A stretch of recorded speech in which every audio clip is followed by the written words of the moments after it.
આજે ધાંગધ્રા મુકામે મહાકાવણિક તથાગત ગૌતમ બુદ્ધ એમની કરુણા, મહામાનવ બોધિસત્વ સિમ્બોલ ઓફ નોલેજ ડૉક્ટર બાબા સાહેબની અનુકંપા તેમજ બહુજન મહાપુરુષોના સંઘર્ષ થકી તેમજ માતા પિતા અને વડીલોના આશીર્વાદથી આયુષ્યમતી કમળાબેન તથા આયુષ્યમાન કલ્યાણભાઈ કેશાભાઈ રાઠોડના કુલપુત્ર આયુષ્યમાન અક્ષયના મંગલ પરિણય આયુષ્યમતી આરતી કે જેઓ આયુષ્યમતી હંસાબેન તથા આયુષ્યમાન પ્રવીણભાઈ હરિભાઈ પરમારની કુલપુત્રી ગામ કેળા નિવાસી છે, એમની સાથે આવતીકાલે થવા જઈ રહ્યા છે, ત્યારે બૌદ્ધ પરંપરા અનુસાર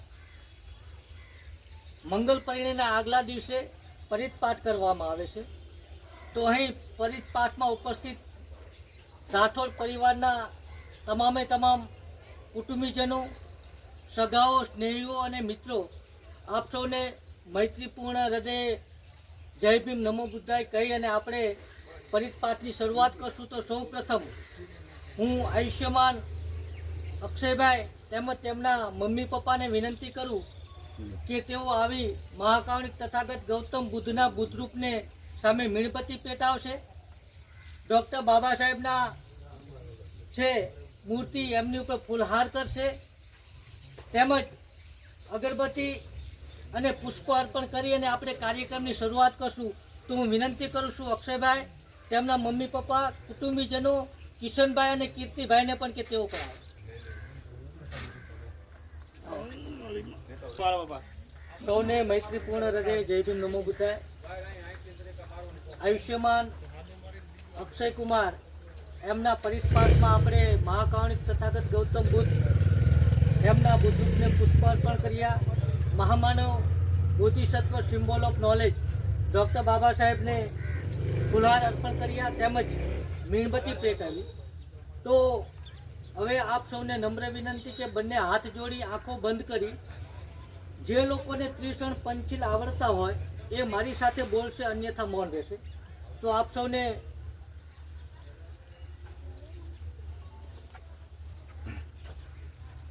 નમ્ર વિનંતી. નમો તસ્સ ભગવતો અરહતો સમ્મા સંબુદ્ધસ્સ. નમો તસ્સ ભગવતો અરહતો સમ્મા સંબુદ્ધસ્સ. નમો તસ્સ ભગવતો અરહતો સમ્મા સંબુદ્ધસ્સ. બુદ્ધં શરણં ગચ્છામિ, ધમ્મં શરણં ગચ્છામિ, સંઘં શરણં ગચ્છામિ. દ્વિતીયંપિ બુદ્ધં શરણં ગચ્છામિ, દ્વિતીયંપિ ધમ્મં શરણં ગચ્છામિ, દ્વિતીયંપિ સંઘં શરણં ગચ્છામિ, તૃતીયંપિ બુદ્ધં શરણં ગચ્છામિ, તૃતીયંપિ ધમ્મં શરણં ગચ્છામિ, તૃતીયંપિ સંઘં શરણં ગચ્છામિ. પાણાતિપાતા વેરમણિ સિક્ખાપદં સમાદિયામિ. અદિન્નદાના વેરમણિ સિક્ખાપદં સમાદિયામિ. કામેષુ મિચ્છાચારા વેરમણિ સિક્ખાપદં સમાદિયામિ. મૂષાવાદા વેરમણિ સિક્ખાપદં સમાદિયામિ. શૂરામેરય મજ્જ પમાદઠાના વેરમણિ સિક્ખા પદમ સમાદિયામિ. સાધુ સાધુ સાધુ. સકારાત્મક પંચીલ પહેલા હું બોલું છું, પછી આપ બોલશો. મૈત્રીપૂર્ણ કર્મ કરીને હું મારા શરીરને શુદ્ધ કરું છું. મુક્ત હસ્તે દાન કરીને હું મારા શરીરને શુદ્ધ કરું છું. શાંતિ સાદગી તથા સંતુષ્ટિનું પાલન કરીને હું મારા શરીરને શુદ્ધ કરું છું. સત્યતાપૂર્ણ સંવાદથી હું મારી વાણીને શુદ્ધ કરું છું. સ્મૃતિ સુસ્પષ્ટ અને પ્રદીપ્ત રાખીને હું મારા મનને શુદ્ધ કરું છું. સૌને જય ભીમ, નમો બુદ્ધાય. આપ સૌ આખું ખોલી નાખો. અહીં આપણે પરિત પાઠમાં ત્રિસણ પંચીલ સકારાત્મક પંચીલ લીધા. અહીં અન્ય ધર્મોની જેમ માત્ર આ વિધિ વિધાનોના રૂપમાં નથી, પરંતુ મહામાનવ બોધિસત્વ સિમ્બોલ ઓફ નોલેજ ડૉક્ટર બાબા સાહેબે 14મી ઓક્ટોબર 1956ના રોજ નાગપુર મુકામે પોતાના ગુરુ ચંદ્રમણી થેરો પાસેથી દીક્ષા લઈ અને આશરે 5 લાખ કરતાં વધુ લોકોને દીક્ષા આપી. અને કહી શકાય કે જગતમાં જેટલી પણ ક્રાંતિઓ થઈ છે એમાંની શ્રેષ્ઠ ક્રાંતિઓમાંની એક આ ક્રાંતિ છે. અને ડૉક્ટર બાબા સાહેબે પોતાના જીવનકાળમાં જેટલું પણ જ્ઞાન અર્જિત કર્યું અથવા તો જેટલી પણ ડિગ્રીઓ મળી અને જે સંઘર્ષ કર્યો અને જીવનના છેલ્લા દિવસોમાં ભારતને અને જગતને એક મહાન ગ્રંથ ભેટ આપેલો, the Buddha and his Dhamma, એટલે કે તથાગત ગૌતમ બુદ્ધ અને એમનો ધર્મ. એના મુખ પૃષ્ઠ ઉપર એમણે લખેલું છે કે સામાજિક ઉત્થાન માટે અનેક સાધનોની જરૂર પડે. એમાં કયું સાધન પહેલું વાપરવું કે કયું સાધન પછી વાપરવું એનો ક્રમ કાયમ એક સરખો રાખી શકાય નહીં. પરંતુ જો ક્રમ આપવાનો જ હોય તો એ ધર્મ પરિવર્તન એટલે કે બૌદ્ધ ધર્મની દીક્ષા લેવી પ્રથમ પગથિયું છે. સાથે સાથે એમણે એમ કહ્યું સૌથી મોટામાં મોટી માનવ સેવા જો કોઈ હોય તો એ બૌદ્ધ ધર્મનો પ્રચાર પ્રસાર છે. સાથે સાથે તથાગત ગૌતમ બુદ્ધ કહે છે કે તમે કોઈ વાત એટલા માટે ન માનો કે પરંપરાથી ચાલી આવી છે. તમે કોઈ વાત એટલા માટે ન માનો કે એને સમગ્ર માનવ જગત માને છે. તમે કોઈ વાત એટલા માટે પણ ન સ્વીકારો કે તમારો વડીલ, તમારો પૂજનીય કે તમારો શાસ્તા કહે છે. તમે કોઈ વાત એટલા માટે પણ ન સ્વીકારો ઉપલા સ્તરથી એને માન્યતા મળેલી છે. તમે કોઈ વાત એટલા માટે પણ ન સ્વીકારો કે ધર્મગ્રંથોમાં લખેલી છે. સાથે સાથે પોતાની વાતનું ખંડન કરતા તથાગત ગૌતમ બુદ્ધ કહે છે કે તમે કોઈ વાત એટલા માટે પણ ન સ્વીકારો કે એને તથાગત ગૌતમ બુદ્ધ કહે છે. પરંતુ જ્યારે કોઈ વાત તમને જોવામાં, સાંભળવામાં કે અનુભવવામાં આવે તો આપણે આપણી બુદ્ધિની એરણની કસોટી પર એને ચકાસવાની છે. અને સત્ય સાબિત થતી હોય તેમજ વ્યક્તિગત પોતાને, પોતાના કુટુંબ પરિવારને અને સમગ્ર માનવ જગતને જો હિતકારક હોય તો જ માનવાની આ વાત. તો અહીં આપણે જે મીણબત્તી પેટાવી, તો જેવી રીતે મીણબત્તી પેટાવવાથી અંધકાર દૂર થાય છે, જો આપણે આપણા જીવનમાં જ્ઞાનનો દીપક પ્રગટાવશું તો આપણા જીવનનો પણ અંધકાર દૂર થશે, દુઃખો દૂર થશે. તો મીણબત્તી એ પ્રજ્ઞાનું પ્રતીક છે. ફૂલ અર્પણ કરવા, ફૂલ એ અનિત્યતાનું પ્રતીક છે. ફૂલ ખીલે છે, પોતાની સુવાસ ફેલાવે છે અને અંતે એ મુરઝાઈ જાય છે. તો આપણા જીવનનું પણ એવું છે. આપણે જન્મ લઈએ છીએ, મોટા યુવાન થઈએ છીએ, અંતે આપણે પણ આ જગતમાંથી ચાલ્યા જવાનું છે. તો ફૂલ જેમ પોતાની સુવાસ ફેલાવે છે એવા સદગુણોની સુવાસ આપણે ફેલાવવાની છે. એ અર્થમાં પ્રતીકો છે. અને અગરબત્તી પેટાવવાનું પણ છે. અગરબત્તી પેટાવવાથી પવનની દિશા તરફ એની સુવાસ જાય છે. તો આપણે પણ જો સમાજ માટે, જગત માટે પોતાની જાતને ઘસીશું તો એના સદગુણોની સુવાસ ચારે તરફ ફેલાશે. તો આ પ્રતીકોના રૂપમાં છે. તો અહીં પરિત પાઠમાં આપણે તથાગત ગૌતમ બુદ્ધને કોઈએ કહેલું, કારણ કે આપણે મંગલ બાબતોની ચર્ચા કરતા હોઈએ છીએ કે ભાઈ ફલાણાના ઘેર મંગલ કાર્ય થવા જઈ રહ્યું છે. તો મંગલ કાર્ય એટલે શું? અન્ય ધર્મોમાં તો 4 મંગળ છે, પણ બૌદ્ધ ધર્મમાં 4 નહીં પરંતુ 38 મંગલો છે. તો એ 38 મંગલો જે તથાગત ગૌતમ બુદ્ધે પોતાના સમયે આપણને ઉપદેશના રૂપમાં આપેલા છે જે આપની સમક્ષ હું વાંચી સંભળાવું છું. એવું મેં સાંભળ્યું છે કે એક સમયે ભગવાન સાવસ્તી નગરીના જેતવનમાં અનાથ પિંડક દ્વારા બનાવાયેલા સંઘારામમાં વિહાર કરી રહ્યા હતા. તે વખતે રાત મોટે ભાગે વીતી ગઈ હતી. ત્યારે કોઈ એક દિવ્ય ક્રાંતિવાળો દેવપુરુષ સમગ્ર જેતવનને પોતાના દિવ્ય પ્રકાશથી આલોકિત કરતો જ્યાં તથાગત ગૌતમ બુદ્ધ હતા ત્યાં એમની પાસે આવ્યો. પાસે આવી નમસ્કાર કરીને એક બાજુ ઊભા રહેલા તે વ્યક્તિ દેવપુરુષે તથાગતને આ પ્રમાણે ગાથામાં કહ્યું કે કલ્યાણની ઈચ્છા કરતા અનેક દેવો અને મનુષ્યોએ મંગળ બાબતો પર ચિંતન કર્યું છે. તો એ તથાગત ગૌતમ બુદ્ધ તેમાં ઉત્તમ મંગળ કયું છે તે અમને કહું. ત્યારે તથાગત ગૌતમ બુદ્ધ એમને મંગળ બાબતની વાત કહે છે કે મંગળ કોને કહેવાય. તો ભગવાન બુદ્ધે કહ્યું કે મૂર્ખોના સહવાસથી દૂર રહેવું આ ઉત્તમ મંગળ છે. મંગળ કોને કહેવાય? તો કે મૂર્ખોના સહવાસથી દૂર રહેવું આ ઉત્તમ મંગળ છે.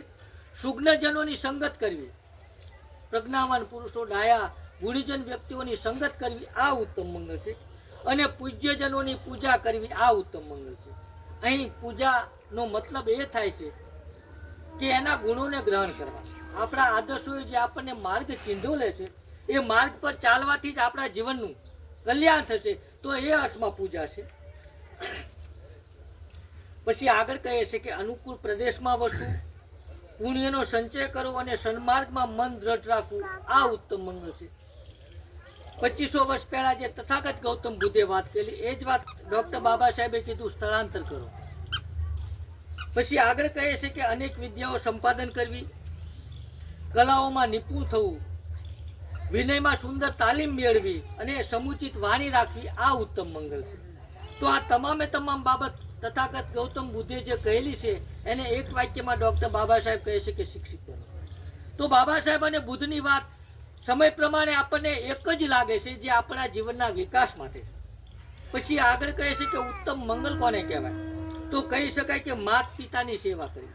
જો સૌથી કોઈ ઉત્તમ અને શ્રેષ્ઠ મંગળ હોય તો જેણે આપણને જન્મ આપ્યો છે, જેણે આપણને નાનપણથી લાડકોટથી ઉછેરી અને મોટા કર્યા છે, તો માત પિતાની સેવા કરવી આ ઉત્તમ મંગળ છે. અને બૌદ્ધ ધર્મ અનુસાર માત્ર આપણા જન્મ દેનાર માત પિતા જ નહીં, પરંતુ જેની સાથે આપણા મંગલ પરિણે આપણા જીવન સાથી છે, જેની સાથે આપણા લગ્ન થયા છે, એટલે કે આપણા સાસુ સસરાને પણ આપણે માત પિતા સમાન માનવા છે.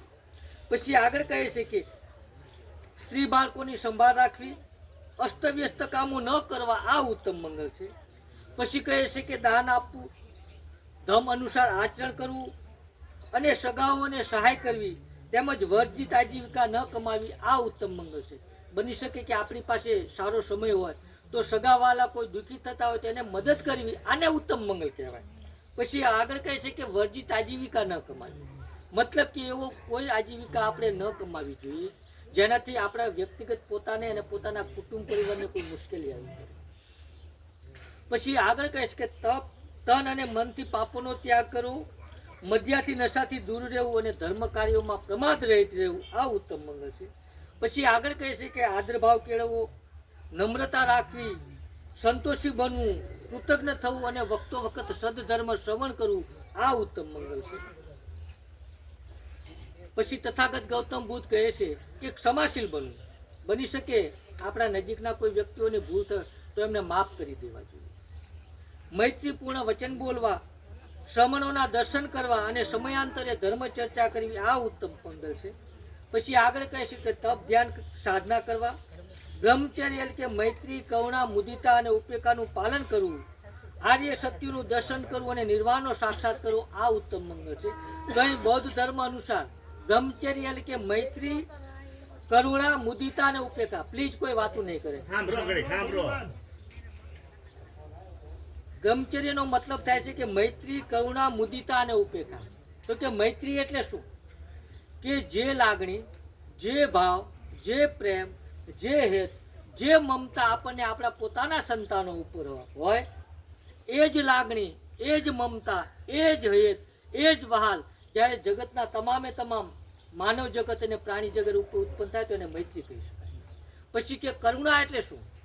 તો કે અન્યોને દુઃખી થતા જોઈ એને દુઃખમાંથી બહાર કાઢવાની ભાવના અને બહાર કાઢવા માટે પોતાનું જેનું જીવન સમર્પણ કર્યું. દાખલા તરીકે આપણે જોઈએ કે બોધિસત્વ ડૉક્ટર બાબા સાહેબે પોતાનું સંપૂર્ણ જીવન આપણે આ દેશમાં વસતા શોષિતો, પીડિતો, વંચિતો અને મહિલાઓ જે હજારો વર્ષોથી ગુલામ હતા, શોષિત હતા, પીડિત હતા, દુઃખના દરિયામાં ગરકાવ હતા, તો એમનામાં કરુણા જન્મી અને એમને બહાર કાઢવા માટે પોતાના 4 સંતાનો કુરબાન કરી અને ભારતનું શ્રેષ્ઠ બંધારણ, જેને જગતનું શ્રેષ્ઠ બંધારણ કહી શકાય, એ આપણને ભેટ આપ્યું અને એમને કહ્યું કે બૌદ્ધ ધર્મ થકી તમારો વિકાસ છે, માટે બૌદ્ધ ધર્મની વાત.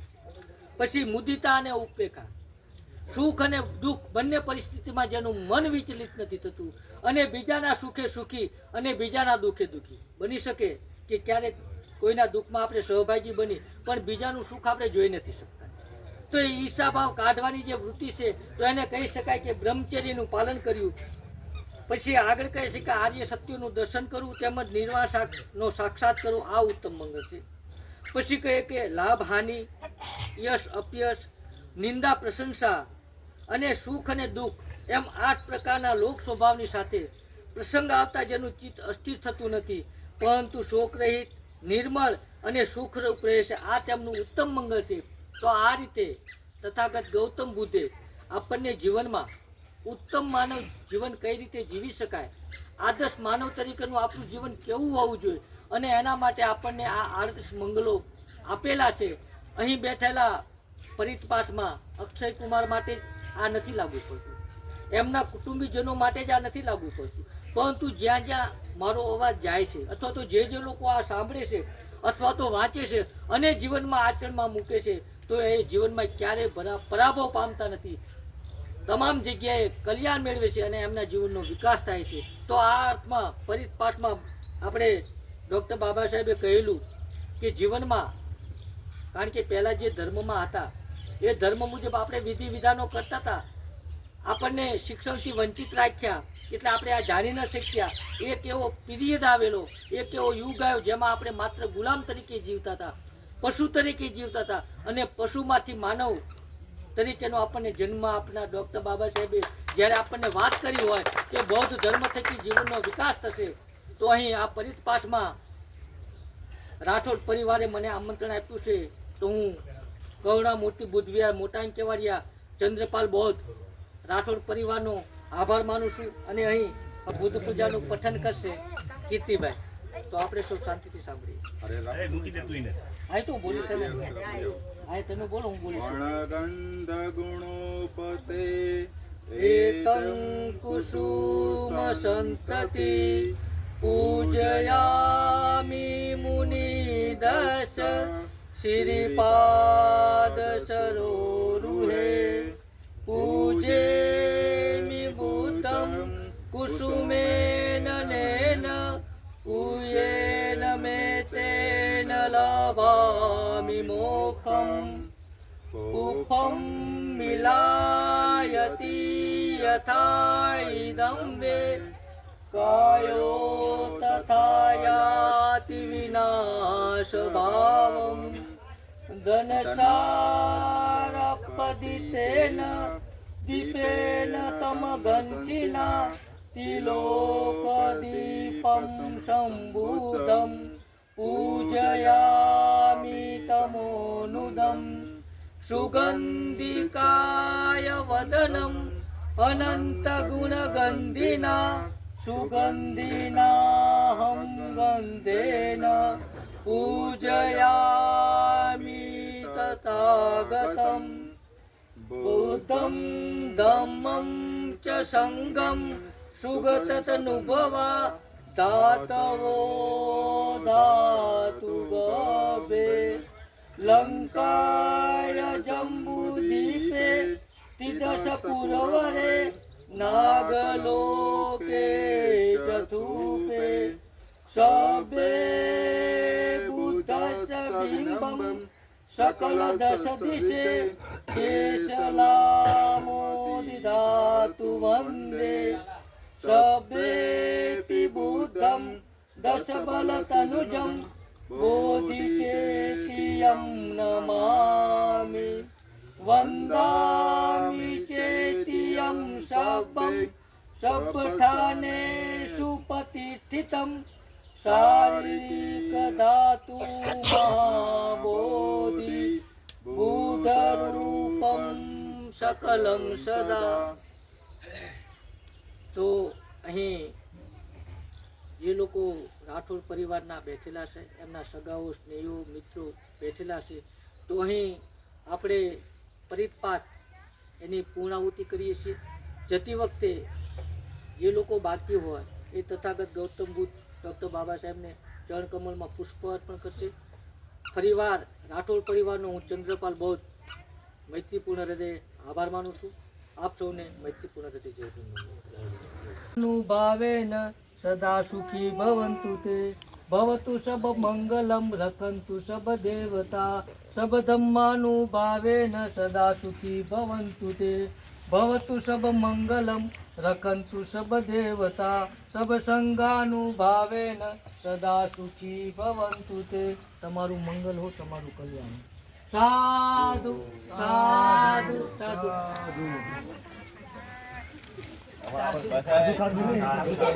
સાધુ